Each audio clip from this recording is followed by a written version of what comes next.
तो सूत्र है कौन? समाहारः स्वरितः। हम लोग उदात्त और अनुदात्त की परिभाषा समझ चुके थे। उदात्त किसको कहते हैं? देखिए, अच्छा वो ये सुनते हैं बात। हाँ, शुरू हो रहा है। तो उदात्त और अनुदात्त की परिभाषा हम लोग समझ गए।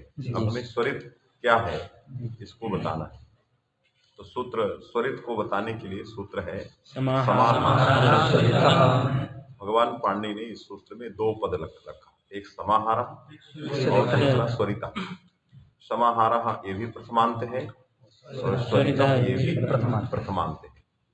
अर्थात जो समाहार है उसको स्वरित कहते हैं, जो स्वरित है वो समाहार है। जो दोनों है एक ही, ये जो नील है वही घट है, जो घट है वही नील है कि नहीं? तो दोनों चूंकि प्रथमांत हैं इसलिए सीधे अन्वय हो रहा है। समाहारः माने स्वरितः, स्वरित माने समाहार। तो स्वरित जो है समाहार को कहते हैं। समाहार क्या है? तो समाहार में यहाँ सम पूर्वक आपूर्वक ह्री धातु से यहाँ पर अकर्तरी चकार के संज्ञायाम इस सूत्र से अधिकरण में घय प्रत्यय करती है। इसमें प्रत्यय किया संपूर्वक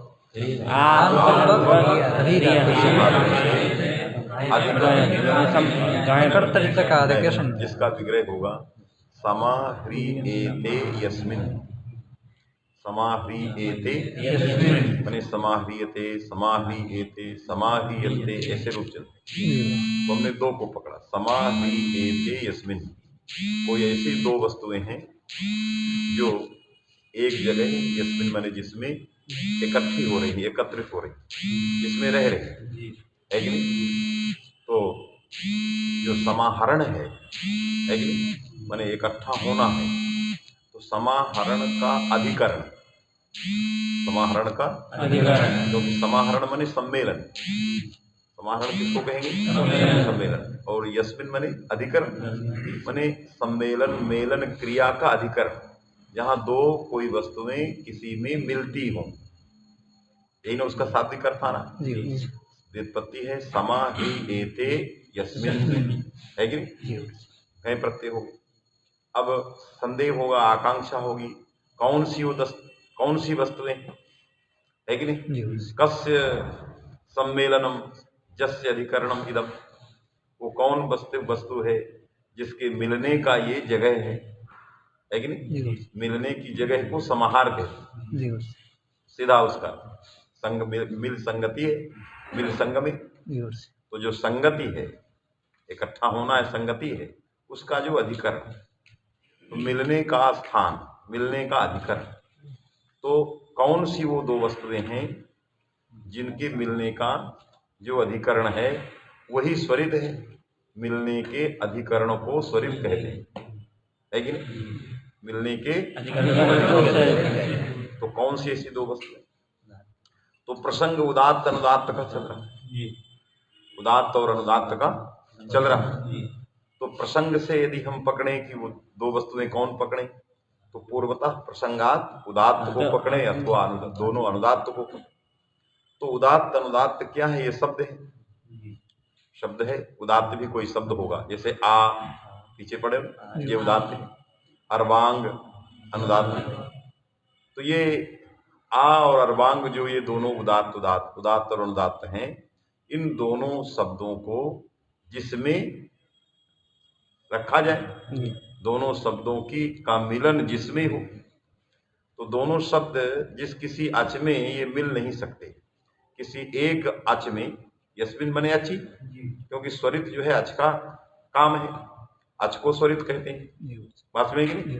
तो अच आएगा किससे? उकालो। तो समाह्रियेते यस्मिन् माने अची। तो अच में, आ में उदात्त शब्द बैठे, उदात्त पद बोध क्या होगा? शब्द होगा। कोई शब्द ही तो उदात्त होगा, आ ई उ ये शब्द उदात्त होंगे। अनुदात्त भी कोई शब्द होगा। तो दो शब्द किसी अच में रहें, आ और अर्वांग दोनों अच में रहें, इस प्रकार का सम्मेलन का अधिकरण या इस प्रकार दो शब्दों के सम्मेलन करना सर्वथा असंभव है कि नहीं? किसी भी अच में उदात्त बोध्य शब्द या अनुदात्त बोध्य शब्द का सम्मेलन किसी एक अधिकरण में नहीं रह सकता, है कि नहीं? असंभव है।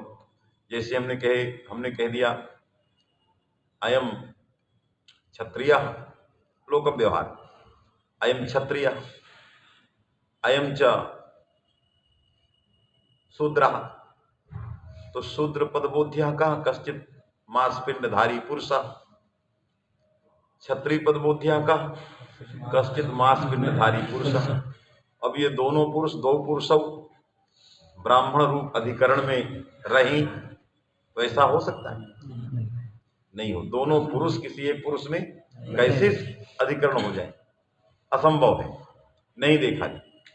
लेकिन ये कह दें कि शूद्रत्व क्षत्रियत्व यह दोनों किसी एक में रहें तो रहेंगे, रह सकते कि नहीं? शूद्रत्व क्षत्रियत्व, है कि नहीं? ब्राह्मणत्व क्षत्रियत्व एकस्मिन, है कि नहीं? तिष्ठता, किसी एक में रहे तो रह सकते, वास्तविक नहीं। तो कहने का आशय है कि दो धर्मी जो हैं, दो वस्तुएं जो धर्मी हैं, उनका किसी एक में रहना सर्वथा दुस्सक है, असंभव। अर्थात दो धर्मी किसी एक धर्मी में नहीं रह सकते। धर्मी का अधिकरण होना दुस्सक है। उदात्त शब्द और अनुदात्त शब्द किसी भी अच में नहीं रह सकते। एक अच हो, जैसे क्वा, हमने उदाहरण पकड़ा क्वा में आ है, वो स्वरित है, और उसमें कहते हैं उदात्त शब्द भी बैठ जाए और अनुदात्त शब्द भी बैठ जाए। तो उदात्त शब्द क्या है? जो उदात्त बोध्य शब्द होंगे, आ ई उ कौ, क्या बैठेगा वहां? वास्तविक नहीं। तो उदात्त शब्द भी नहीं रह सकता वहां, अनुदात्त शब्द भी नहीं रह सकता, वास्तविक नहीं। इसलिए हमें असंभवात हमें कहाँ जाना पड़ा? उस उदात्त शब्द में रहने वाले धर्म को पकड़ना पड़ा और अनुदात्त शब्द में रहने वाले धर्म को पकड़ना। अर्थात उदात्तत्व धर्म और अनुदात्तत्व धर्म, ये दोनों धर्म समाह्रियते यस्मिन् नचि, है कि नहीं? जिस अच में ये दोनों धर्म रहते हैं उस अच को हम क्या कहते हैं? स्वरित। तो समाहार मने उदात्तत्व अनुदात्तत्व उभय धर्माधिकरण अच, ये समाहार कर। उदात्तत्व अनुदात्तत्व एतत् उभय धर्माधिकरण अच, ऐसा अच स्वरित। किस प्रकार का अच? जो दो धर्मों का अधिकरण हो, दो धर्मों के सम्मेलन का अधिकरण, वास्तविक नहीं। तो इसलिए उदात्तत्व धर्माधिकरण और अनुदात्तत्व धर्माधिकरण को हम क्या कहते हैं? समाहार कहते हैं। इसलिए वृत्ति में है उदात्तत्वानुदात्तत्वे, और ये उदात्तत्वानुदात्तत्वे किसके धर्म है? कहा ये वर्ण, उदात्त वर्ण के धर्म है और अनुदात्त वर्ण के धर्म। इसलिए वर्ण धर्म, क्योंकि वर्णों का, उदात्त वर्ण अनुदात्त वर्णों का सम्मेलनाधिकरण एक जगह रहना सर्वथा असंभव था। तो वर्णों का रहना असंभव था। उन वर्णों के अंदर जो धर्म थे, कौन धर्म? उदात्तत्व और अनुदात्तत्व, वो किसी भी जगह हम उनको लाया जा सकता है या रह सकते हैं, उनका अधिकरण कोई हो सकता है, वास्तविक नहीं। तो उदात्तत्व और उदात्तत्व अनुदात्तत्वे माने उदात्तत्वंच अनुदात्तत्वंच इति उदात्तत्वानुदात्तत्वे, दो वचन। ये क्या है? वर्ण धर्मौ, उदात्तानुदात्तत्व वर्णयोः धर्मौ। ये उदात्त वर्ण अनुदात्त वर्ण के धर्म हैं। दोनों धर्मों का जो अधिकरण है कि नहीं? अच, तो क्वा वो अस्वा, क्वा अस्वा आगे मिलेगा वो। हम एक उदाहरण के लिए बता रहे हैं। क्वा में जो आकार है, इस आकार में दो धर्म बैठे। उदात्त का भी धर्म उदात्तत्व बैठा है और अनुदात्तत्व का भी धर्म, जो अनुदात्त वर्ण का धर्म अनुदात्तत्व बैठा है। तो उदात्तत्व और अनुदात्तत्व, इन दो वर्णों के धर्मों का अधिकरण कौन हो गया? क्वा में आ हो गया समाहार। आ क्या हो गया? समाहार। आ जो है समाहार है, इसमें दो धर्मों का सम्मेलन है। इस समाहार को हम क्या कहेंगे? स्वरित, है कि नहीं? इसी को स्वरित कहते हैं। तो समाह्रियेते वर्ण धर्मौ यस्मिन् अचि, है कि नहीं, असौ समाहारः। एक तो ये पद्धति हुई। अब कह सकते हैं कि भाई अकर्तरी चकार के संज्ञायाम इस संज्ञा में लगता है, समाहार कोई संज्ञा तो है नहीं, संज्ञा तो स्वरित है, बात में कि नहीं, सब बात में कि नहीं, अकर्तरी चकार के संज्ञायाम, तो संज्ञाया प्रायिकत्वम स्वीकृत्य, वहां संज्ञाया प्राय संज्ञाया प्रायिकत्वम को भवता दायो लब्धा, है कि नहीं। तो संज्ञा के प्रायिकत्व माने क्वाचितकत्व, प्रायिकत्व माने क्वाचितकत्व, माने संज्ञा का होना क्वाचित के है, अर्थात क्वचित असंज्ञायाम। जैसे उदाहरण दिया है, को भवता दायो, दाय में को भवता दायो लब्धा, है कि नहीं, क्वचित असंज्ञायाम। वही मूल है सिद्धांत कौमुदी का, अकर्तरी चकार के संज्ञायाम का मूल है। संज्ञाया प्रायिकत्वम तदाह को भवता क्वचित असंज्ञायाम को भवता दायो लब्धा, वास्तविक नहीं। तो संज्ञा का प्रायिकत्व ये जो है माना गया है, संज्ञा जो है प्रायिक है। तो इस तरह से अकर्तरी चकार के संज्ञायाम सूत्र से अधिकरण में घय प्रत्यय होके समाहार शब्द बन गए।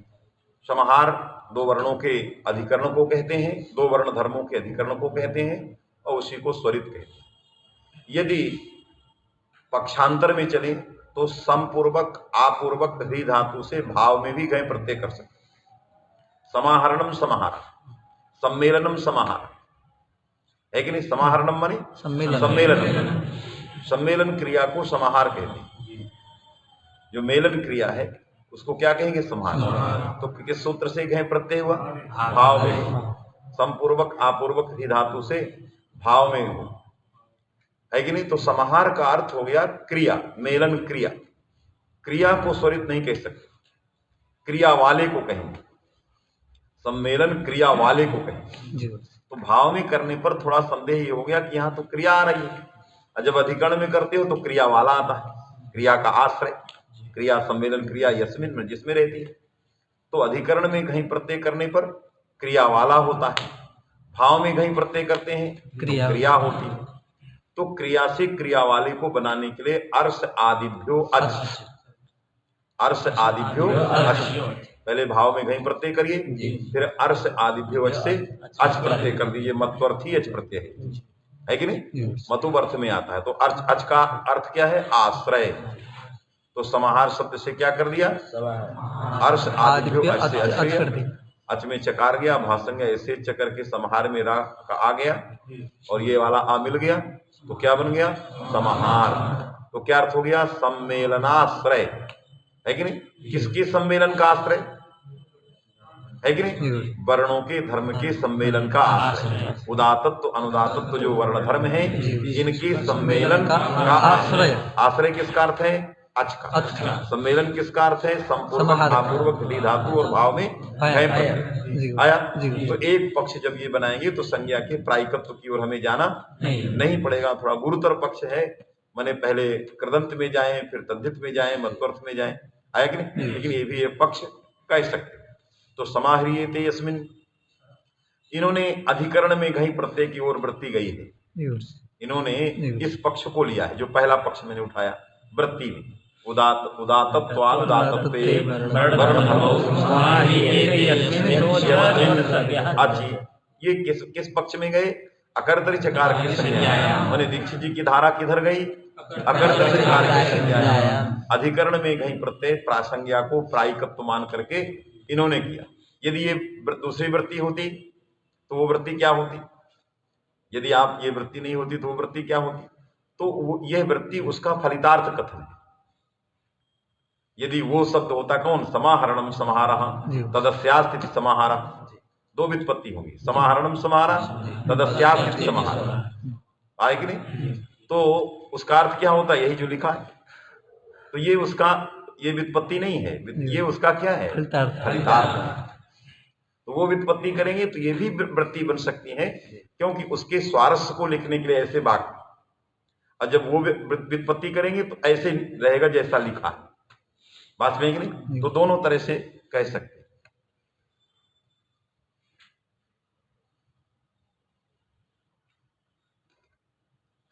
एक मिनट, ये कोई बहुत देर से कर रहा है। तो उदातत्व अनुदातत्व वर्ण धर्मो समाहित, इस प्रकार का अर्थ जो है अकर्तरी चकार के संज्ञायाम सूत्र से अधिकरण में घई प्रत्यय करके ये बन गया। समझ में आया? हाँ, तो ये 3 सूत्र हो गए, उदात्त बनाने कहने बताने वाला, अनुदात्त बताने वाला। ये तीनों सूत्र ही लोक प्रसिद्ध है। अनंत अनादिकाल से उदात्त अनुदात्त स्वरित की कथा जो प्रसिद्ध है उसी के अनुवादक है।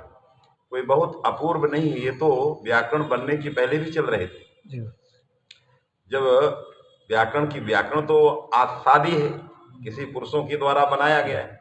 वेद जो है अपूर्व से अनंत अनादिकाल से, उस समय भी तो उदात्त अनुदात्त सब बोल ही रहे। इन सूत्रों के बिना भी वो बोल, इसलिए महाभाष्यकार ने व्याकरण को लिखा व्याकरणम नाम उत्तरा विद्या। ये महाभाष्यकार लिखते हैं व्याकरणम नाम उत्तरा विद्या। उत्तरा विद्या माने वेदाध्ययनानंतरम व्याकरणम पठनीयम। वास्तविक नहीं तो इसलिए ये बहुत सूत्र आवश्यक नहीं थे। ये जो अनंत अनादिकाल से प्रचलित उदात्त आदि की व्यवस्था थी, उसी व्यवस्था को भगवान पाणिनि ने अनुवाद किया। क्योंकि पहले बालक क्या पढ़ेगा? वेद पढ़ेगा। यद्यपि इदानीं तथा न भवति, भाष्यकार लिखते हैं वेदम अधीत्य त्वरितः वक्ता भवन्ति, क्योंकि प्रयोजन बतलाना। वेद को पढ़ने के बाद तुरंत जो है वक्ता हो जाते। माने वेद पढ़ने के बाद व्याकरण पढ़ना चाहिए, तब वक्ता होना चाहिए। वास्तविक नहीं, लेकिन वेदम अधीत्य, वेद पढ़ लिया मैंने षोडशोपचार के मंत्र पढ़ दिया, तो उतना रट लिया, अब धड़ धड़ कथा शुरू हो गई। तब उसमें क्या सही है कि क्या गलत है, कहाँ बोलना है, क्या लगा, ज्ञान नहीं है कि नहीं। तो इसलिए व्याकरणम नाम उत्तरा विद्या।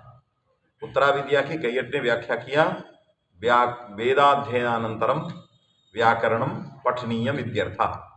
तो पहले वेद पढ़ेगा, अपने शाखा को, जो ब्राह्मण जो वेदांगों के पढ़ने के पहले अपनी शाखा को पढ़ेगा, और उस शाखा को पढ़ेगा तो स्वरित पढ़ेगा ही, है कि नहीं। इसके बाद उसके अर्थ को जानने के लिए, उसकी व्युत्पत्ति को जानने के लिए क्या पढ़ेगा? व्याकरण। आया कि नहीं। फिर इसके बाद अपना वक्तव्य प्रस्तुत करेगा, प्रवचन बाद में करेगा। तो इसलिए जो है इसको उत्तरा विद्या कहा गई, वेदोत्तर विद्या है कि नहीं। इसलिए वेद की रक्षा के लिए, रक्षार्थम वेदानाम अध्ययम व्याकरण, है कि नहीं। तो वेद की रक्षा के लिए है, तो उत्तर में तो आगे आगे नहीं, इसलिए अनुवादक सूत्र है। चलिए आगे।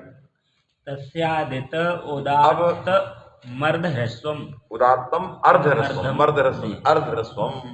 तस्यादित पुनः तस्यादित उदात्तम अर्धम ह्रस्वम। महाराज जी हमसे कहे कि हम पढ़ा रहे थे नाथ झलो, राघव जी को नाथ झलो सूत्र पढ़ा रहे, है कि नहीं। तो राघव जी ने प्रश्न किया अन्य श्राव्यता, तो फिर वो पढ़ाया गया। तो फिर कहे अन्य श्राव्यता, कुछ और सुनाओ, क्या सुना रहे बेटा, है कि नहीं। तो इसलिए जो लिखा उसको पढ़ना है, अन्य श्राव्यता, कुछ दूसरा सुनाइए, तो अर्धह्रस्वम सुनाइए। बात समझे कि नहीं। तो तस्यादितः उदात्तम अर्धह्रस्वम, ये पढ़ाइए। फिर से पढ़िए सूत्र। तस्यादित उदात्तम अर्धम ह्रस्वम। आप तोड़िए नहीं, तस्यादित उदात्त, बस यही सिखाना है कहाँ आपको तोड़ना है, कहाँ नहीं तोड़ना। तस्यादित उदात्तम अर्धम अर्धम अर्धह्रस्वम। अर्धम ह्रस्वम क्यों पढ़ रहे हैं? अर्धह्रस्वम है कि नहीं। मर्दम से हम अर्धम में लाए।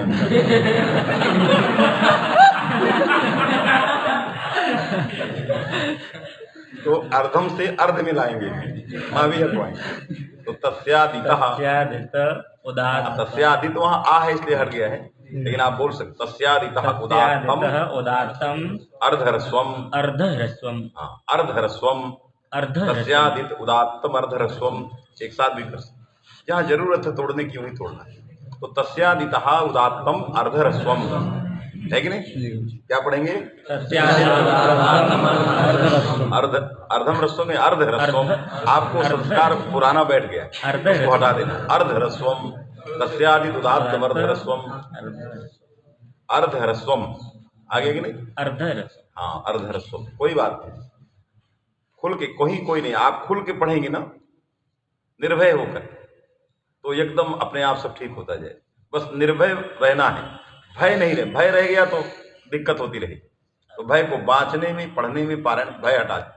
भय आया कि यहाँ रुकना, उससे आगे चले जाएंगे छंद बिगड़ जाए, उससे पीछे थोड़ा रुक जाएंगे तब भी छंद, तो तब अशुद्ध होने लगेगी।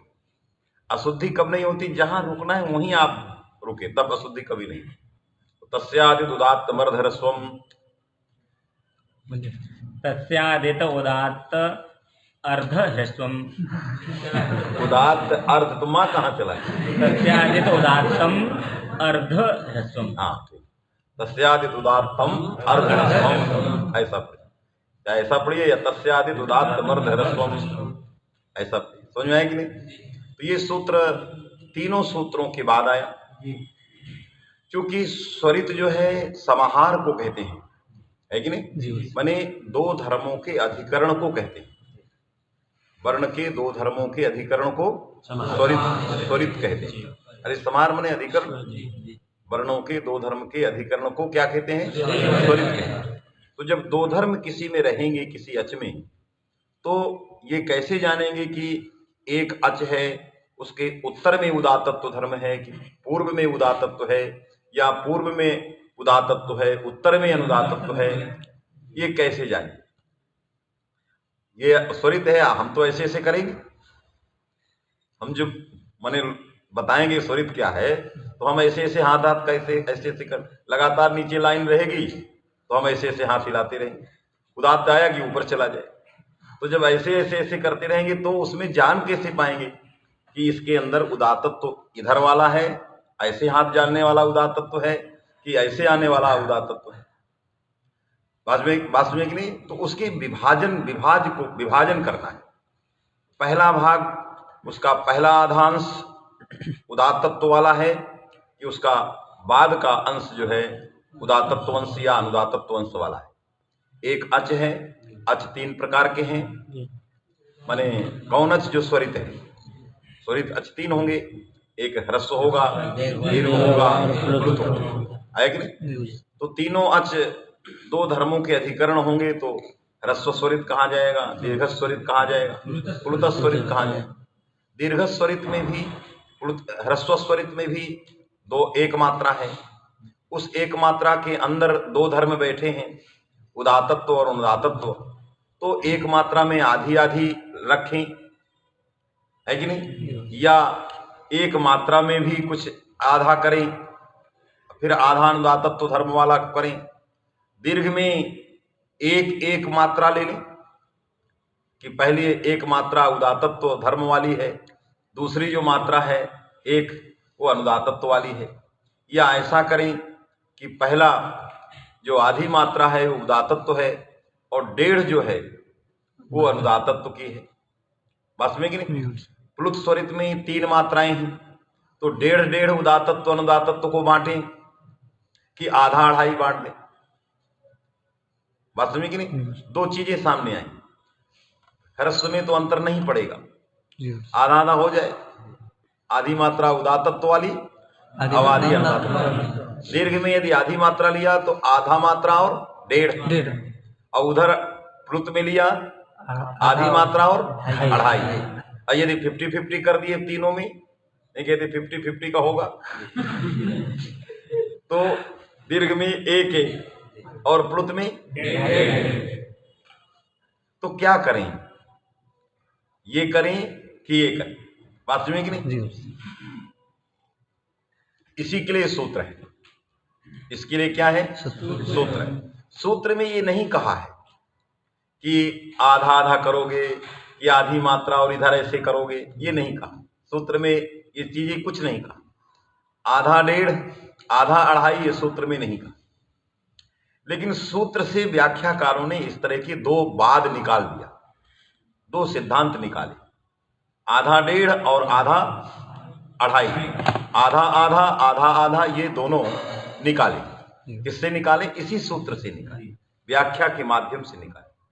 बात समझे कि नहीं? इसीलिए उस विभाजन को बताने के लिए सूत्रकारम है तस्य आदितः उदात्तम अर्धह्रस्वम्। तस्य का अर्थ जो है पूर्वोक्त परामर्शक है, समाहारा स्वरितः से स्वरित लिया जाएगा। तस्य मने स्वरितस्य, क्योंकि पूर्व में समाहारा स्वरिता है, उसी के लिए सूत्र है। तो तस्य का अर्थ स्वरितस्य। आदितः में आदि शब्द है और तस् नाम का प्रत्यय है। कौन सूत्र है? आद्यादिभ्यः तसि, आद्यादिभ्यः तसि, ये सूत्र, ये वार्तिक है। तो इससे क्या हो गया? आदि शब्द से सप्तम्यंत आदि शब्द से आदौ, इस अर्थ में क्या हो गया? तसी प्रत्यय। तो क्या बन गया? आदितः, जिसका अर्थ क्या हुआ? आदौ। जैसे कहते हो ना सर्वत्र, सर्वत्र माने सर्वस्मिन्, उसी तरह आदौ आदिता मने आदौ, क्योंकि आदौ इस अर्थ में क्या आया? तसी आ गया। आद्यादिभ्यः तसे रूप संख्यानम, आद्यादिभ्यः तसे रूप संख्यान, ये बात है। तो आद्यादि गण में पढ़े गए जो शब्द हैं उनसे तसी प्रत्यय का उपसंख्यान। उस गण में आकृति गण बहुत आते हैं, जैसे रामतः, नृसिंहतः, है कि नहीं? ऐसे किसी से पंचम्यंत से भी होते हैं, माने सार्व विभक्तिक है वो, सार्व विभक्ति, समस्त विभक्त्यंतों से तसी प्रत्यय आ जाता। इसलिए राम तो लब्ध जीविका लिख दिया, रामताम ने राम सिंहात रामात, पंचम्यंतात तसी आएगी। तो इसलिए आदितः का अर्थ हो गया आदौ। तो तस्य आदौ है कि नहीं? तस्य आदौ उदात्तम। तस्य माने स्वरितस्य, आदौ माने अर्धभागे, प्रथम भागे, आदौ माने प्रथम भागे। स्वरित का जो प्रथम भाग है उस भाग में, उस भाग को हम उदात्त कहते हैं, अर्थात उसमें उदात्तत्व है, इससे प्रथम भाग उदात्त कहा जाएगा। समझे कि नहीं? स्वरितस्य आदौ माने प्रथम, उदात्तम, आदि में जो अंश है वो उदात्त है। अब पश्चात जो बचेगा वो अनुदात्त है, बात में कि नहीं? लेकिन अब इतने से नहीं काम चला। स्वरितस्य आदौ उदात्तम, तो उसमें आदि में क्या? क्योंकि आदि में एक भी मात्रा हो सकती है, आधा भी मात्रा हो सकती है कि नहीं? और डेढ़ भी हो सकती है। यदि हम प्लुत स्वरित को पकड़ते हैं तो डेढ़ भी हो सकती है, आधा भी हो सकती है। तो आदि को परिभाषा, आदि में कितना भाग, तो उसके लिए शब्द है आगे अर्धह्रस्वम्, ये शब्द है उसके लिए। समझ में आया कि नहीं? अर्धह्रस्वम् में ह्रस्वस्य अर्धम, ये समास करेंगे। इस समास को एकदेशी समास कहते हैं। पूर्व परावर धरोत्तर एकदेशिना एकाधिकरणे। तो एकदेशिना एकाधिकरणे, इस सूत्र के द्वारा क्या हो गया? समास हो। अर्धस्य ह्रस्वस्य अर्धम, जैसे कहते हो पिप्पल्या अर्धम करते हो, अर्ध पिप्पली, उसी तरह से ह्रस्वस्य अर्धम, अर्धह्रस्व। तो ह्रस्वस्य ये षष्ठी है, ह्रस्व का आधा। तो ह्रस्व क्या माने? ह्रस्व स्वरितस्य, ह्रस्व स्वरितस्य आदौ अर्धम उदात्तम बोध्यम। यदि ऐसा अर्थ करते हैं तो दीर्घ छोड़ के, दीर्घ स्वरित लिए ही नहीं गया सूत्र, है कि नहीं? यदि आपने कहा ह्रस्वस्य अर्धम, तो ह्रस्वस्य को कहां जोड़ा? स्वरितस्य के साथ, तस्य के साथ। ह्रस्वस्य तस्य आदौ अर्धम उदात्तम। ह्रस्व स्वरित का जो प्रथम भाग है वो उदात्त होता है, तो दीर्घ स्वरितः को गमिष्यति।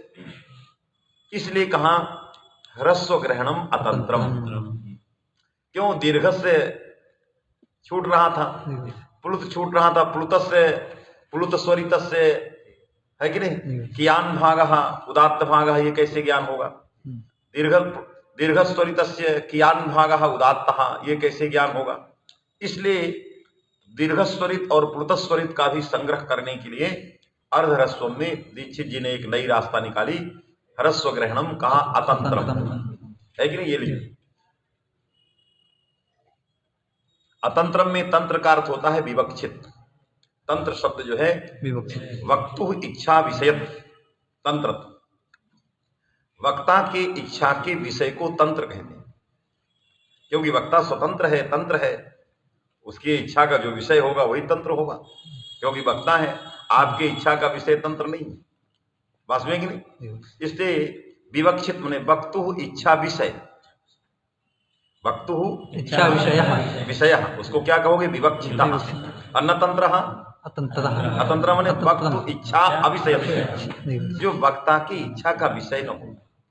तो सूत्र से वक्ता भगवान पाणिनि, उनके इच्छा का विषय कह रहे हैं ह्रस्व नहीं है। दीक्षित जी पाणिनि से ऊपर हो गए, है कि नहीं?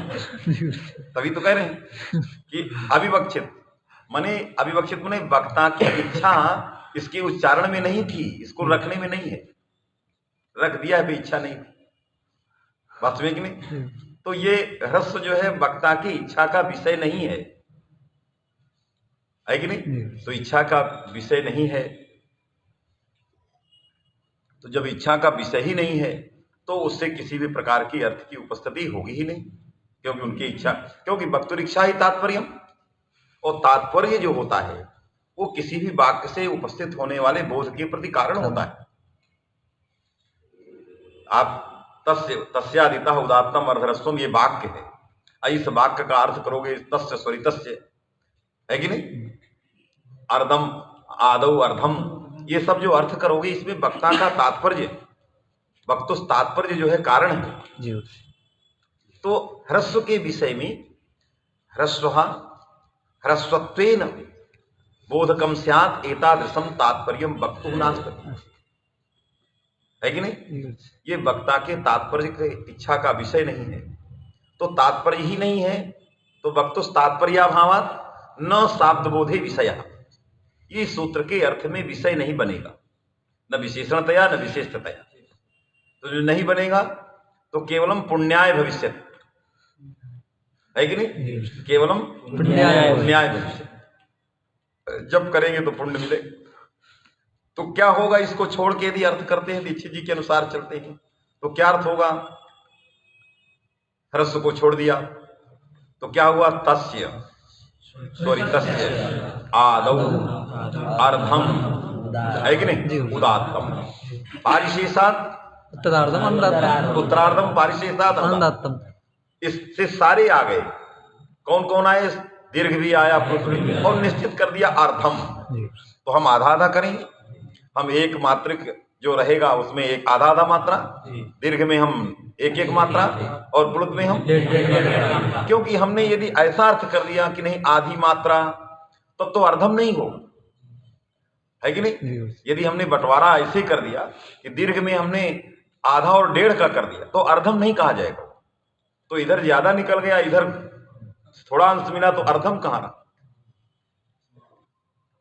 है? समान सा आया। हाँ, अर्धम में समान सवाची अर्ध शब्द नपुंसकलिंगा, है कि नहीं? तो समान सवाची, समान अंश होना चाहिए, बराबर बराबर अंश, तभी अर्धम है। तो इसलिए जब बराबर बराबर होंगे तो क्या होगा? दीर्घ में एक एक और प्लुत में डेढ़, तो समान सवाची हो जाए। और ह्रस्व में आधी आधा आधा, माने आधी मात्रा आधी, एक मात्रा आया। तो ये जो है वक्ता के इच्छा का विषय न होने के कारण दीक्षित जी ने इस तरह का बंटवारा किया। तो कोई कहेगा पाणिनि उन्मत्तत्वापत्ति, उन्मत्तत्वापत्ति, अरे ये उन्मत्त हो गए, है कि नहीं? ये लिखते भी हैं, उच्चारण भी करते हैं, और इनकी इच्छा का विषय नहीं। क्यों लिखे हो वहां ह्रस्व? तो ये किसने कहा? कुछ आचार्यों ने आपत्ति किया कि ये ठीक नहीं है। हो सकता है कि उनका तात्पर्य किसी अन्य अर्थ में हो, किसी दूसरे अर्थ में हो। जैसे ह्रस्व नपुंसके प्रातिपदिक में ह्रस्व पुल्लिंग है, ह्रस्वम लघु नपुंसक। कहां क्या वक्ता बोल रहा है, किस लिंग में कहां प्रयोग कर दे रहा है, बात में कि नहीं? अरे इसलिए ये नहीं कह सकती कि नहीं ह्रस्व जो है नपुंसक पुल्लिंग रहेगा, तब ये नहीं कह सकती। ह्रस्व शब्द पुल्लिंग ये नहीं कह सकते, है कि नहीं? जब ह्रस्वम लघु में जाएंगे तो नपुंसक लिंग दिखाएंगे, इधर पुल्लिंग दिखाएंगे। तो वक्ता को समझना कि किस अर्थ में कहां क्या प्रयोग किया है। ह्रस्वम यहां नपुंसक लिंग में प्रयोग, अर्धह्रस्वम ये भी एक विचित्र प्रयोग कर दिया। प्रायः लोक में किम दृश्यते पुल्लिंग ह्रस्व दीर्घ नहीं कहते, सच प्रत्येकम, सच मने ह्रस्व दीर्घ प्लुता पुल्लिंग निर्देश कर रहा है पीछे जो आया है, समझ आए कि नहीं। लेकिन यहाँ सूत्र में आचार्य ने नपुंसक लिखा, तो अत्रा भी वैचित्र्यम है कि नहीं। तो वैचित्र बसात जो है, हमें लोगों ने कहा इसका अर्थ दूसरा समझना पड़ेगा। अर्थात ह्रस्व जो है यहाँ एक मात्रिकत्वेन ह्रस्वत्वेन तात्पर्य इच्छा का विषय नहीं है। एक मात्रिकत्वेन जो है वो इच्छा का विषय नहीं, अपितु केवल मात्रा रूप अर्थ में वक्ता का तात्पर्य। जैसे कहते हो ना कि गंगायाम घोषा, गंगा जो है यहाँ जो है जल प्रवाह के तात्पर्य से उच्चारण नहीं किया गया, कहते हो ना गंगायाम घोषा, गंगा जो है जल प्रवाह के तात्पर्य से उच्चारण नहीं किया। किस तात्पर्य से उच्चारण किया गया? तीर के तात्पर्य से, कि तीर का बोध करना, इस तात्पर्य से उच्चारण। तो तात्पर्य को समझना है। उसी तरह यह ह्रस्व जो है पारिभाषिक एकमात्रिक अर्थ को उपस्थापन के लिए नहीं उच्चारण किया गया, इसलिए पाणिनि में उन्मत्तत्व जो है नहीं आएगा। अन्य तात्पर्य से, अन्यार्थ के तात्पर्य, अतिरिक्त अर्थ के तात्पर्य से पाणिनि ने उच्चारण किया है, इसलिए उसको अभिवक्षित करने की क्या जरूरत, बात में कि नहीं। उसको अभिवक्षित नहीं है, अपितु यहां उसके तात्पर्य को समझना है, किस अभिप्राय से, किस तात्पर्य से वक्ता ने उच्चारण किया है। क्योंकि ह्रस्व शब्द अनेकार्थक है। ह्रस्व शब्द जो है मात्रा में भी प्रयोग किया जाता है, केवल मात्रा। ह्रस्व शब्द एक मात्रिक के लिए भी प्रयोग किया जाता है। तो यहां ह्रस्व शब्द किस में आएगा? केवल मात्रा में। अब अर्ध इधर लगा हुआ है, तो क्या कहेंगे अर्ध ह्रस्व का अर्थ?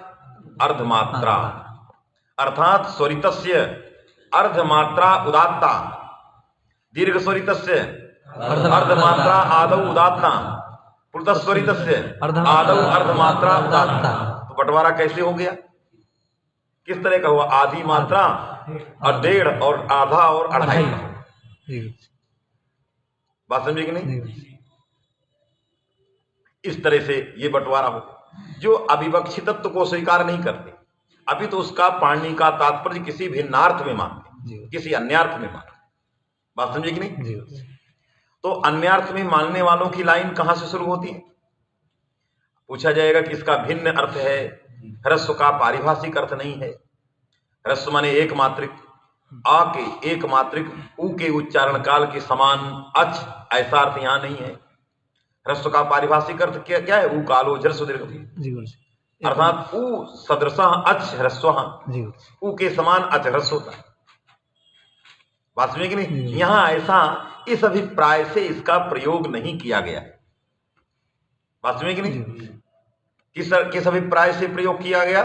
मात्रा के तात्पर्य में प्रयोग किया। तो ये कहां से चली? ये चल गई जो है काशिकाकार ने इसको उठा दिया और उसके व्याख्याकारों ने इसको ले लिया। दीक्षित जी ने कहा तदुक्ति परिभाव विचार, मैं उनकी बातों को सहमत नहीं, क्योंकि पहले ही प्रतिज्ञा कर चुके तदुक्ति ही परिभाव, नहीं तो यदि उन्हीं की बातों को ले आते तो इसकी जरूरत ही नहीं है कि नहीं। तो स्वतः चूंकि ये कह चुके कि मैं प्राचा मुक्ति तिरस्कृत्य, है कि नहीं, और मुनित्रयोक्ति ही विचार, हम मुनित्रय के वचनों पर विचार करेंगे और जो हमसे प्राचीनवर्ती आचार्य हैं उनका हम निराकार खंडन करें। बात में कि नहीं? तो उन्होंने लिखा था कि अर्ध ह्रस्व शब्द जो है अर्धमात्रायाम रूढ़ा, अर्ध ह्रस्व शब्द इति हरदत्तः, ये पदमंजरी का हरदत्त ने इसकी व्याख्या लिख दिया कि अर्ध ह्रस्व शब्द अर्धमात्रा में रूढ़ है। तो पदमंजरी काशिका की व्याख्याकार थे, उन्होंने काशिका में अर्ध ह्रस्व शब्द की जो बात थी उसकी व्याख्या किया। इसी तरह प्रक्रिया कौमुदीकार ने भी अर्धमात्रा लेते चले गए। बीच के ऐसे मध्यवर्ती आचार आए, है कि नहीं, किसके मध्य में? ऊपर से चले हुए और नागेश के बीच में, है कि नहीं। इसके आगे नागेश है, इसके पहले प्रक्रिया कौमुदीकार हैं, काशिकाकार हैं, उनके व्याख्याकार हैं। इन दो के मध्य में कौन आचार्य हुए? दीक्षित। इसलिए इनको मध्यवर्ती आचार कहा जाता है कि नहीं। तो मध्यवर्ती आचार जो सिद्धांत कौमुदीकार है, इन्होंने जो है उत्तरवर्ती आचार क्या कहेगा इससे तो लेना देना नहीं था, लेकिन पूर्ववर्ती आचार्यों के खंडन में अधिक से अधिक तात्पर्य, इसलिए उस सिद्धांत से हट करके लिख दिया ह्रस्व ग्रहणम अविवक्षितम वक्तु तात्पर्य इच्छा विषयत्वम अत्र नास्ति। अर्थात ये ह्रस्व जो है वक्ता की इच्छा का विषय नहीं। तो ह्रस्व पद से उपस्थित होने वाला अर्थ न प्रकारतया न विशेषतया शाब्दबोधे न भासते तात्पर्य विषयत्वाभाव, क्योंकि तात्पर्य ज्ञानम बोधे कारण, तो तात्पर्य ही नहीं है तो बोध में भासेगा, भास में कि नहीं। तो इसलिए जो है शाब्द बोध के अंदर वो नहीं रहते। दीक्षित जी ने अपना एक सिद्धांत अपना के चले, लेकिन दीक्षित जी से पूछा जाए आपको मिला कहां से सब ये, भाई पूछा जाएगा ना कि आपने अपने से कल्पना कर ली अविवक्षितम, है कि नहीं। जैसे कहते हैं ना कर्तुरीप्सित तमम कर्मो अक्ता प्रत्यार्थ अक्ता प्रत्यार्थ वर्तमानत्वम अविवक्षितम, दीक्षित जी ने लिखा हो। तो इनकी आदत हो गई थी वहां लिखा सब जगह अविवक्षितम। कर्तुरीप्सित तमम कर्म, वहां मूल में लिखते हैं वर्तमानत्वम अविवक्षितम, है कि नहीं। वर्तमानत्व अविवक्षित है। इस कथम कटम करिष्यति कटम कृतवान इति वाक् इति अनुरोधेन, क्योंकि यदि वर्तमानत्व विवक्षित रहेगा तो कटम करिष्यत में भविष्यत्काल की इच्छा का विषय है कट, तो उसकी कर्म संज्ञा नहीं हो। और कटम कृतवान अतीत काल की इच्छा का विषय है, उसकी कर्म संज्ञा नहीं हो। कटम करोति में होगी जहां वर्तमान काल की इच्छा का विषय होगा, ईप्सित में इच्छा का विषय लेना। तो कहां वर्तमानत्व नहीं, सामान्य इच्छा का विषय, चाहे वो वर्तमान कालिक हो भूतकालिक हो भविष्य, तो उसको अविवक्षित कर। अविवक्षित बने वहां भी यही अर्थ है कि वक्ता की इच्छा का विषय नहीं बने, कर्तु सूत्र के वाक्यार्थ बोध में उसका भान नहीं हो। तो उसी तरह एतत् सूत्र के वाक्यार्थ बोध में भी इसका भान नहीं हो। ये इनकी एक, इनसे पूछा गया आप पाए कहां, तो इन्होंने स्वयं आगे अपनी व्याख्या में लिखते हैं प्रातिशाख्य प्रसिद्धम, क्योंकि पूर्व में किसी ने कहा उत्तर में कहा, इनसे कोई मतलब नहीं।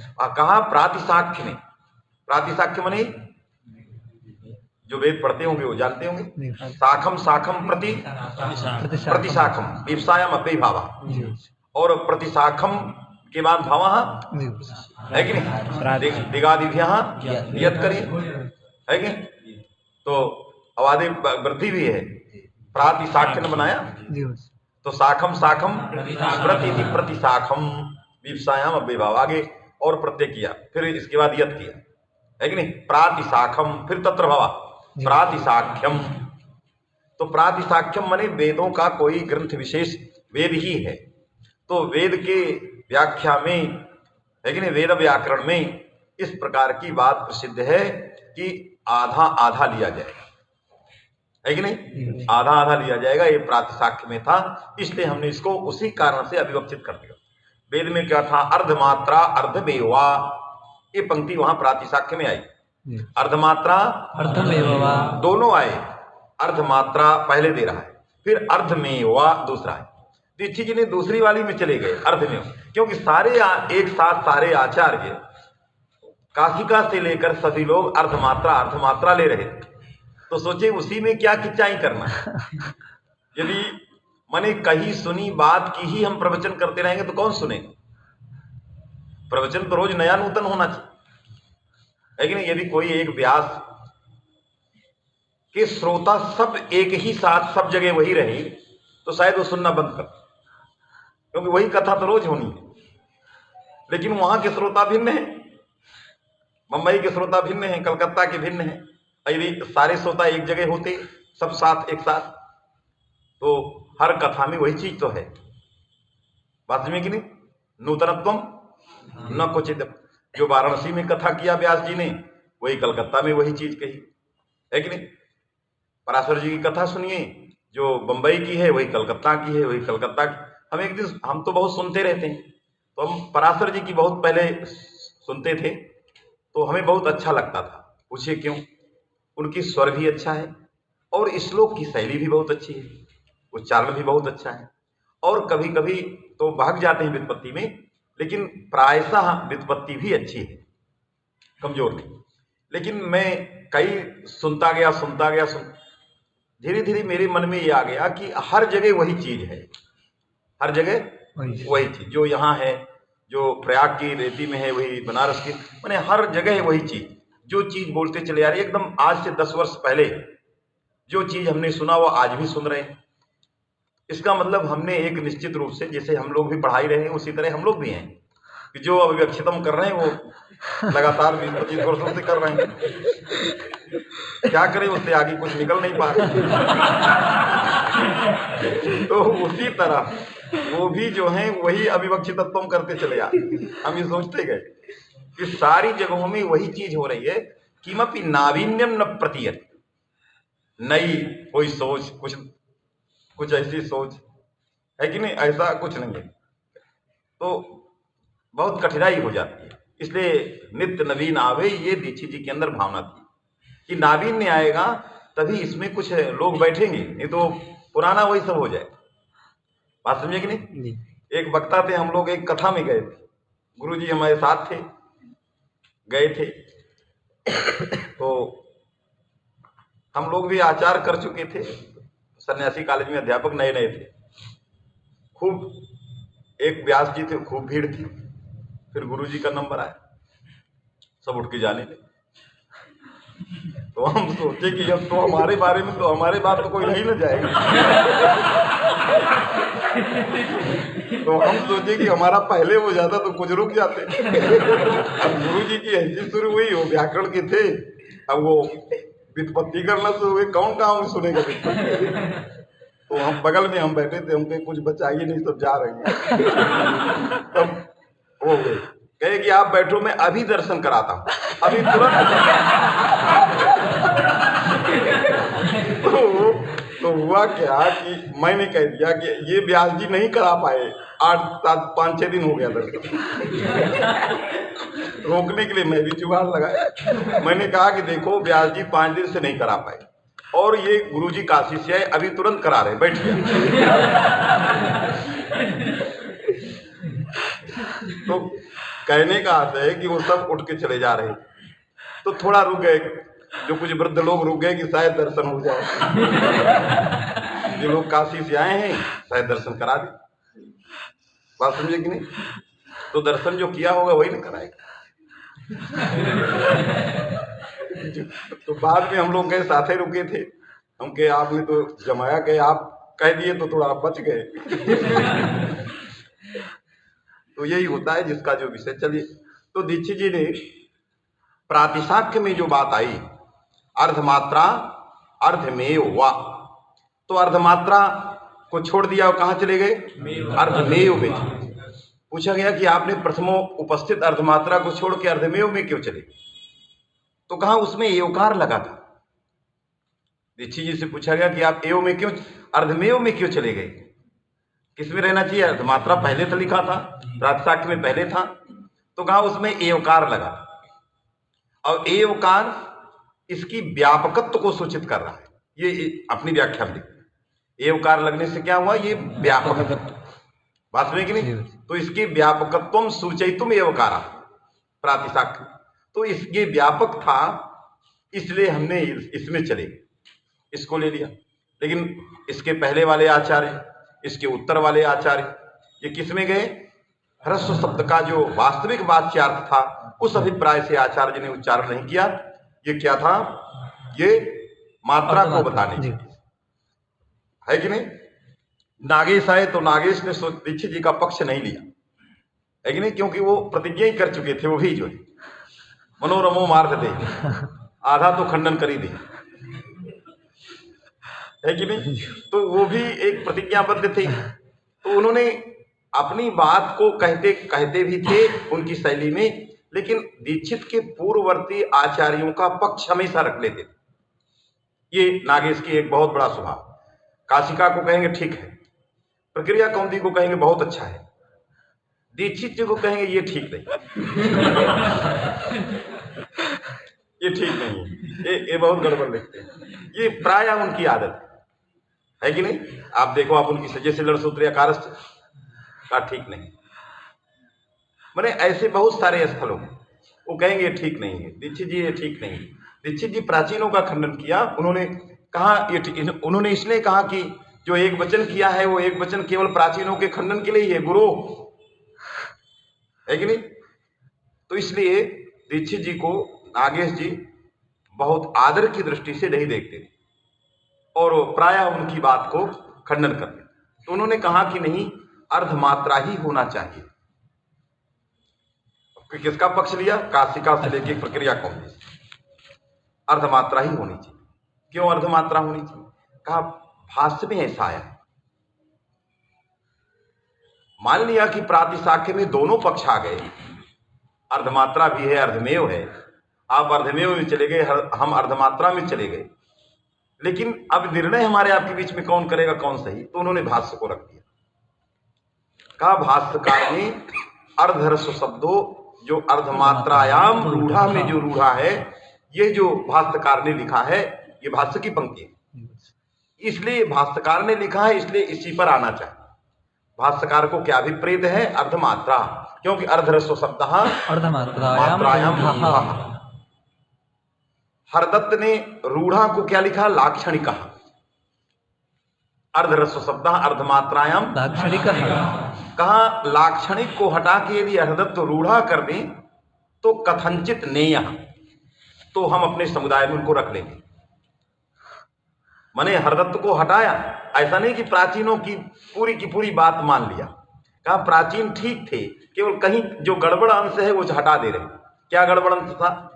जो लक्षणा करते थे, अर्धरस्व शब्द की किसमें लक्षणा करते थे? अर्धमात्रा में, लाक्षणिका। वो लक्षणा करना ये ठीक नहीं है, ये रूढ़ शब्द है। लेकिन अक्षौणी की तरह समास हो गया है, इसका कोई अवयवार्थ नहीं है। क्या है? रूढ़ है। और इसमें भाष्य जो है प्रमाण दिया, और भाष्य के साथ साथ भर्तृहरि को प्रमाण दिया, और भर्तृहरि के व्याख्याकार हेलाराज का प्रमाण दिया।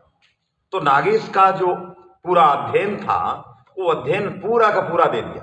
भाष्यकार के पहले मैंने भाष्यकार के उत्तर जो भर्तृहरि थे उनका भी प्रमाण दिया, और उनके अत्यंत प्रसिद्ध व्याख्याकार जो हेलाराज उसका भी प्रमाण। देखिए ये सब अर्धमात्रा वाले, पूरी व्याकरण की परंपरा अर्धमात्रा में बैठी है।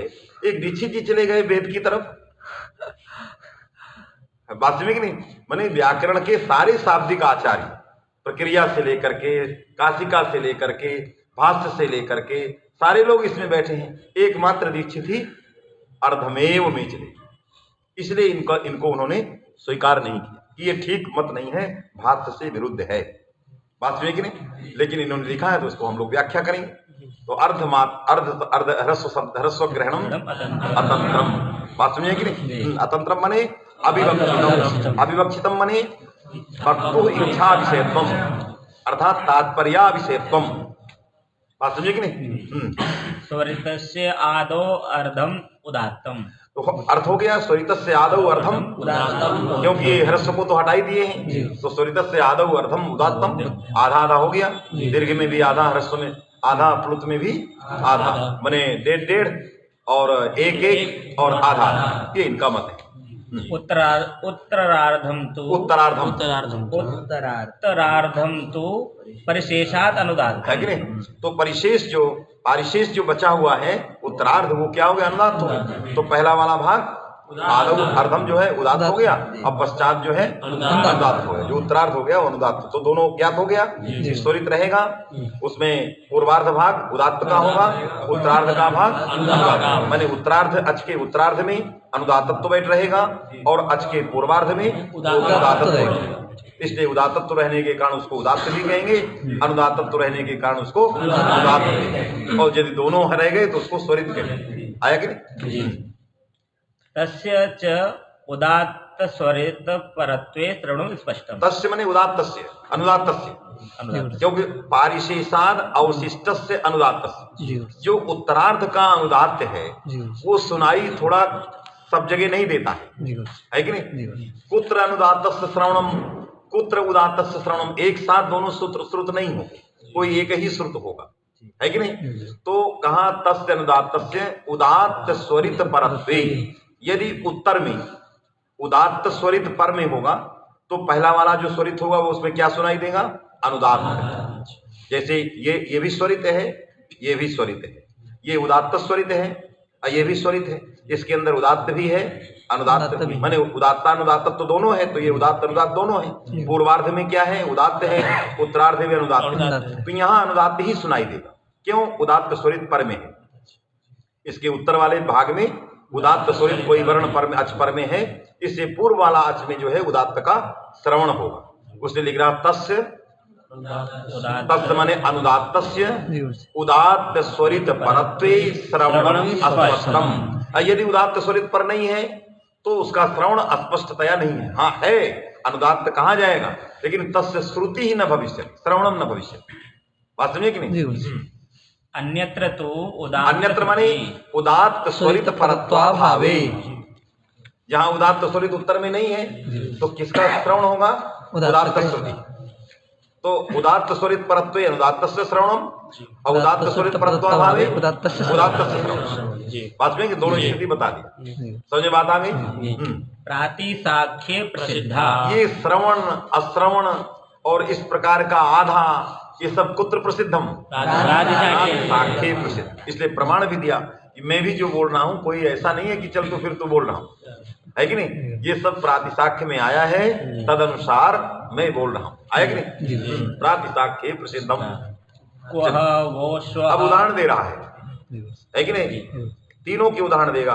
ह्रस्व स्वरित, दीर्घ स्वरित, प्लुत स्वरित। क्वा वो अस्वाह, ये ह्रस्व स्वरित का उदाहरण है कि नहीं? क्वा है कि नहीं? क्वा में किमोवत, किम शब्द से अत है, अत में तकार की संज्ञा कीमा, क्वा से क्वादेश हो गया है। अतित स्वरितम, तित क्योंकि अत तित था तो तित स्वरितम से स्वरित हो गया है। तो क्वा में जो आ है वो एक मात्रिक स्वरित है, ह्रस्व स्वरित है, उसके अंदर उदात्तत्व भी है और अनुदात्तत्व भी है। तो क्वा वो स्वाहा इत्याकार क्वचित मंत्र का एक भाग है जिसमें जो क्वा का आकार है वो आकार क्या है? स्वरित है, माने ह्रस्व स्वरित। समझा कि नहीं? रथानाम न ए रा, रथानाम नए, अब ए है, ए रथानाम नए अराहा, ये भी मंत्र का भाग है। इसके अंदर ए शब्द में एकार है। एकार में जो यत शब्द था, है कि नहीं? अब फिर वो आगे जस था, जस को सी हुआ है, तेदादी नाम से तकार को अकार हुआ है, या ए बना तो या क्या था? अंतोदात्त था। और अनुदात्त सुपिदो सूत्र से जो विभक्ति थी वो अनुदात्त थी, और एकादेश उदात्ते अनुदात्त करके उदात्त, लेकिन यहाँ स्वरित हो गया, लेकिन कोई स्वरित करने वाला सूत्र है। तो ए जो है, ए का एकार क्या है? ये स्वरित है, ये द्विमात्रिक है, ए में द्विमात्रिक है, इसलिए क्या हो गया? ये दीर्घ स्वरित है, जिसकी एक मात्रा उदात्त की, एक मात्रा अनुदात्त, है कि नहीं? सूत्र लिखा कुछ स्वरित करने वाला, स्वरितवानुदात्ते पदादौ। हाँ, स्वरितेवानुदात्ते पदादौ, ये सूत्र है। सब अलग अलग सूत्र हैं करने वाले। तो स्वरितेवानुदात्ते पदादौ सूत्र के द्वारा, क्योंकि पद के आदि में बैठ गया है, ए अराहा, तो जो ए है वो क्या हो गया? स्वरित हो गया। हाँ, आगे सतचक्रम यो यह। अब ये ह्यस में प्लुत है, यहाँ जो है में तीन लगा हो वो प्लुताकार है, वो प्लुताकार होने से वो प्लुत स्वरित है कि नहीं? तो प्लुताकार क्या हो गया? ह्या में स्वरित है, उसका आधा भाग माने 1.5 मात्रा उदात्त की हो गई, 1.5 अनुदात्त की। तो तीनों की उदाहरण हो गए, ह्रस्व स्वरित, दीर्घ स्वरित और प्लुत स्वरित। इत्यादिषु अनुदात्तः, इत्यादिषु, इनमें चूंकि आगे उदात्त स्वरित परे हैं, ये तीनों जो स्थल दिया है, क्वा वो स्वाहा, रथानाम नैराहा, सतचक्रम यो यः, इनमें ये जो स्वरित हैं तीनों, इनमें किसकी श्रुति होती है? अनुदात्त की। क्यों? उदात्त स्वरित परत्वात्। क्वा बो में बो जो पड़ा है वो उदात्त स्वरित है, रथानाम नए ए अरा में उदात्त स्वरित है। तो आगे उत्तर उदात्त स्वरित परे होने के कारण तीनों जगहों में अनुदात्त श्रुति ही आए कि नहीं? अनुदात्त की श्रुति होगी अन्यत्र। आगे अग्निमीले इत्यादो अनुदात्त श्रुति ही। क्यों? उदात्त श्रुति। तो अग्निमीले पुरोहितम जो मंत्र है, इसमें जो अग्नि का एक आकार होगा, इसमें जो श्रुति होगी उदात्त की होगी। क्यों? उत्तर में उदात्त स्वरित परत्वाभाव है, बात में कि नहीं? अग्नि मीले में जो अग्नि का आकार स्वरित है, इसमें अनुदात्त की श्रुति नहीं होगी। किसकी श्रुति होगी? उदात्त, क्योंकि अनुदात्त वही होता है जहां उदात्त स्वरित परत्व है, और उदात्त स्वरित परत्वाभाव में उदात्त, तो यहाँ का आकार उदात्त श्रुति, तो अन्यत्र उदात्त श्रुति। तो स्वरित के अंदर ये तीनों उदाहरण भी दे दिया, और तीनों में से कहाँ अनुदात्त का श्रवण होता है, कहाँ उदात्त का श्रवण होता है, ये सारी बातें बता दी। स नवविधा अपि तो इस तरह से सारी व्यवस्था हो गई। तस्यादिता उदात्तम अर्धह्रस्व सह नवविधा माने ह्रस्व त्रिविधा दीर्घा त्रिविधा त्रिविधा, तो नवविधा हो गई। प्रत्येकम अनुनासिक अनुनासिकत्वाभ्याम द्विधा। कत्वाभ्याम की अनुनासिका अनुनासिक भेद है। तो अनुनासिकत्व और अननुनासिकत्व ये दो के कारण ये दो भेद इसके और हो जाएंगे, है कि नहीं? माने जो उदात्त है वो भी दो भेद हो जाएंगे, अनुदात्त के भी दो भेद होंगे, और स्वरित के भी दो, तो एक के 6 भेद हो जाएंगे। ह्रस्व के 6 भेद होंगे, दीर्घ के भी 6 भेद होंगे, प्लुत के भी 6 भेद होंगे। समझ आया कि नहीं? क्योंकि प्रत्येक जो है उदात्त अनुदात स्वरित जो प्रत्येक था उसमें अनुनासिक और अननुनासिक का दो भेद और आ गया। समझ आया कि नहीं? तो अर्थात उदात्त जो है अनुनासिकत्व विशिष्ट भी होगा और निरनुनासिकत्व विशिष्ट भी होगा। अरे कोई ऐसा आकार होगा जो सानुनासिक होगा लेकिन वो उदात्त होगा, उसको अनुनासिकत्व विशिष्ट और उदात्तत्व विशिष्ट आकार कहेंगे, क्योंकि उसके अंदर उदात्तत्व भी है और अनुनासिकत्व भी बैठा है। उदात्तत्व भी उसका गुण है और अनुनासिकत्व भी। जितने बाह्य प्रयत्न होते हैं सब, है कि नहीं, या नासा जो कंठ से अतिरिक्त वाले जो इतने धर्म हैं, जैसे ह्रस्वत्व दीर्घत्व, जितने वायु से संबंधित जितने भी धर्म हैं, ये सारे धर्म क्या है? गुण पद से व्यवहार किए जाते हैं। गुण का मतलब होता है कि धर्म विशेषा, माने वर्णों के अंदर जो ये सारे धर्म आते हैं वो धर्म सब गुण पद से कहे जाते हैं। ह्रस्वत्व दीर्घत्व प्लुतत्व, है कि नहीं, और ये उदात्तत्व अनुदात्तत्व अनुनासिकत्व, ये सारे क्या है? गुण है। बात है कि नहीं? तो इसलिए यहाँ उदात्तत्व और अनुदात्तत्व अनुनासिकत्व ये सारे धर्म आगे, ये दो भेद और हो गए। आगे क्या लिखे? मुखनासिका वचनो। अब इसका भी लक्षण बता रहा है कि भाई यदि दो भेद हो गए, अनुनासिक निरनुनासिक, है कि नहीं, तो अनुनासिक क्या है, या वर्ण का धर्म जो अनुनासिकत्व है उसके अंदर जो अनुनासिकत्व है वो क्या किम रूप है, और यह वर्ण अनुनासिक है इसको कैसे जानेंगे, है कि नहीं? तो उसका भी परिभाषा बता रहा है कि अनुनासिक जान लेंगे तो तदभिन्न को अननुनासिक को स्वयं जानेंगे, क्योंकि अभाव ज्ञाने प्रतियोगी ज्ञान से कारणत्वम नहीं प्रतियोगी ज्ञाने अभाव ज्ञान से कारणत्वम केना भी सम्मत। ये नियम है कि नहीं? किसी का नियम नहीं, सार्वजनीन नियम। ये नहीं कह सकते कि आत्मा की ना है, नहीं कि हम नहीं जाएंगे तो हमारे नियम, है कि नहीं? हर एक किसी के घर का है सार्वजनीन, और सार्वजनीन में सर्वानुभव सिद्धा, जो नियम सर्वानुभव सिद्ध, जैसे वृद्धिरादेश सर्वानुभव सिद्ध, अदेंग गुणा सर्वानुभव सिद्ध, उसको कोई ऐसा नहीं। तो अभाव ज्ञान में कारणता किसकी है? प्रतियोगी ज्ञान की। प्रतियोगी का ज्ञान रहेगा तो अभाव का ज्ञान अपने आप हो जाएगा। घटाभाव में घट जानते हो तो घट के अभाव को स्वयं जानो, है कि नहीं? अरे घट को बता दिया गया ऐसा होता है, और फिर कहे देखो घड़ा है, आपने कहा नहीं, हमने नहीं बताया ही नहीं, हमने तो घट को बताया, लेकिन आप अपने आप कह रहे। ये लोक का अपने आप अनुभव है, बात में कि नहीं? मैंने लोक व्यवहार में सब हाँ हाँ हाँ हाँ वाली बताई जाती है बात, ना ना ना वाला कुछ नहीं बताया जाता, लेकिन उसको अपने आप सीख जाते हैं। बात में कि नहीं? हमने कहा भोजन ऐसे करना है, ऐसे करना है, ऐसे करना, ये सब बता दिया। वो नहीं किया, ऐसे नहीं करना, अपने आप सीखता है, लेकिन उसके लिए कोई नहीं, निषेध की बात कोई नहीं बताता, निषेध अपने आप सीख जाता। बात में कि नहीं?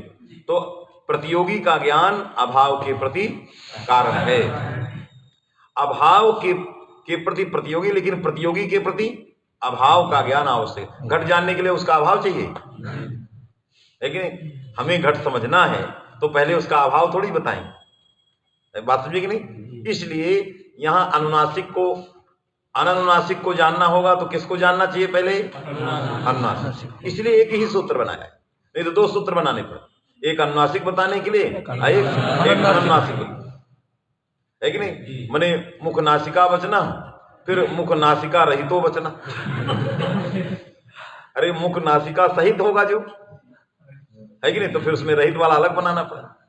तो यदि इस प्रकार का कार्य, इसलिए हम कहते हैं, हम उनसे पूछते हैं अभाव ज्ञान है प्रतियोगी ज्ञान से कारणत्व किम प्रमाण, तो हम कहते हैं मुख नासिका वचन का सूत्र प्रमाण, नहीं तो एक सूत्र और हो जाए।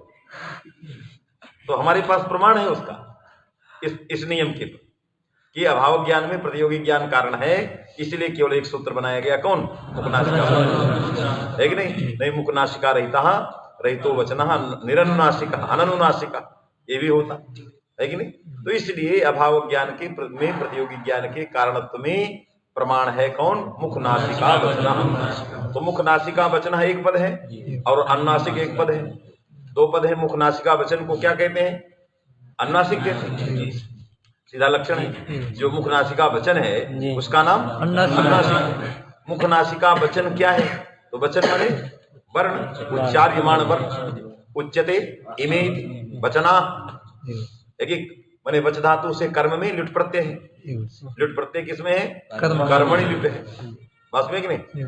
किससे हुआ? अकड़ प्रत्यय करेक्शन है, वो तो गही करता। हाँ, किससे हुआ? कर्मणि लुट, बाहु लगा लुट च भाव में कर।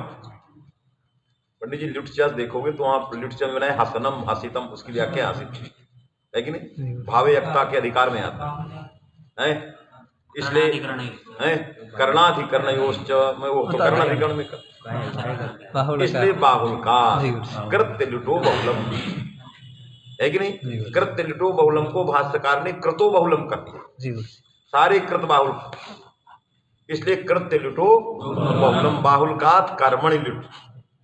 तो उच्यते असौ इति वचनः, बात में कि नहीं? तो उच्यते असौ, उच्यते माने जो बोला जाए, जो उच्चारण किया जाए, तो उच्चारण किसका करते हैं? वर्णों का। तो इसी को उच्चार्यमाण कहते, कर्म में चूंकि प्रत्यय है इसलिए क्या कहते हैं? उच्चार्यमाण वर्ण। उच्चार्यमाण कौन है? उच्चारण किया जाने वाला वर्ण, वो वचन का अर्थ है। और मुख है कि नहीं? तो मुख मने आश्चर्य, जानते ही हो, और नासिका, दूसरा शब्द नासिका है जी। तो मुख और नासिका के बीच में समास करो, मुखेन सहिता, मुख सहिता, कर्तु करने कर्ता बहुलम से समास। मुखेन सहिता का समास किसके से करोगे? कृदंत कौन है? सहिता है कि नहीं? तो मुख के साथ समास हो गया, तो बन गया मुखेन सहिता सहिता, मुख सहिता चासौ नासिका चा, क्या बन गया? मुख नासिका विशेषणम विशेषण बहुलम। मुख सहिता चासौ नासिका चा में विशेषणम विशेषण बहुलम से समास हो गया। और साक पार्थवादी नाम सिद्ध है उत्तर बल लोपस्यानम है कि नहीं? क्योंकि ये वार्तिक उसी में समानाधिकरण समास में पढ़ा गया, इससे सहित पद का लोप हो जाए। तो क्या बन जाएगा? मुख नासिका, और फिर कर्तु करने लगाओ, मुख नासिकया वचनः, मुख नासिकया वचनः, फिर लगा दो कर्तु करने कर्ता बोलम वचन कृदंत पड़ा है, तो बन गया मुख नासिका वचनः। माने मुख सहित जो नासिका, उसके द्वारा उच्चार्यमाण जो वर्ण है वो अनुनासिक, जो केवल मुख से उच्चार्यमाण नहीं अनुनासिक है कि नहीं? जो मुख सहित नासिका से उच्चार्यमाण वो अनुनासिक है कि नहीं? तो जो केवल मुख से उच्चार्यमाण है वो अनुनासिक नहीं है, जो नासिका से उच्चार्यमाण या मुख सहित नासिका से उच्चार्यमाण है वो अनुनासिक कहे जाते हैं। बस आज इतने रखो।